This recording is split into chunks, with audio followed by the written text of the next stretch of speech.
జిల్లా వ్యాప్తంగా 10వ తరగతి పరీక్షలు ప్రశాంత వాతావరణంలో ప్రారంభమయ్యాయి.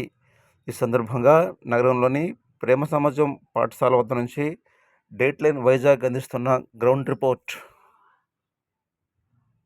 విద్యార్థి జీవితంలో అత్యంత కీలకమైన 10వ తరగతి పబ్లిక్ పరీక్షలు కొద్దిసేపటి క్రితం ప్రారంభమయ్యాయి. మనం ప్రస్తుతం విశాఖలోని ప్రేమ సమాజం హై స్కూల్‌లో ఉన్నాం. ఇక్కడ అంటే విశాఖపట్నం ఓవరాల్‌గా చూసుకున్నట్లయితే జిల్లా మొత్తం మీద 29,927 సంబంధించి అధికార యంత్రాంగం అవసరమైనటువంటి అన్ని ఏర్పాట్లను పూర్తి చేసింది. మరోవైపు ఏ పాఠశాలలోనైతే పరీక్షలు కొనసాగుతున్నాయో అక్కడ మధ్యాహ్నం నుంచి కొనసాగించే విధంగా ఏర్పాట్లు చేశారు.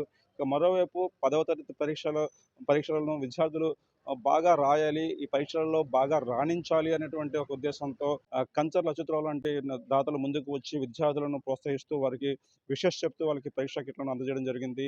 ఈ నేపథ్యంలోనే ప్రశాంత వాతావరణంలో ఈ పరీక్షలు కొనసాగుతున్నాయి. ఇక్కడ చూసినట్లయితే దాదాపుగా విద్యార్థులందరూ లోపల పరీక్షలు కొనసాగుతున్నాయి. ఇక్కడ ఎవరిని కూడా కేవలం విద్యార్థులు మాత్రమే, హాల్ టికెట్లు ఉన్నవారు మాత్రం లోపలికి అనుమతిస్తున్నారు. ఆ తర్వాత 12:45 తర్వాత విద్యార్థులు బయటికి వస్తారు.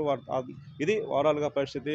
విద్యార్థులందరూ కూడా పరీక్షలు మంచిగా రాయాలని, మంచి ఫలితాలు సాధించాలని చెప్పి ఆశిస్తూ వీడియో జర్నలిస్ట్ హేమంత్‌తో కలిసి జగదీష్ కుమార్, డేట్‌లైన్ వైజాగ్, ప్రేమ సమాజం.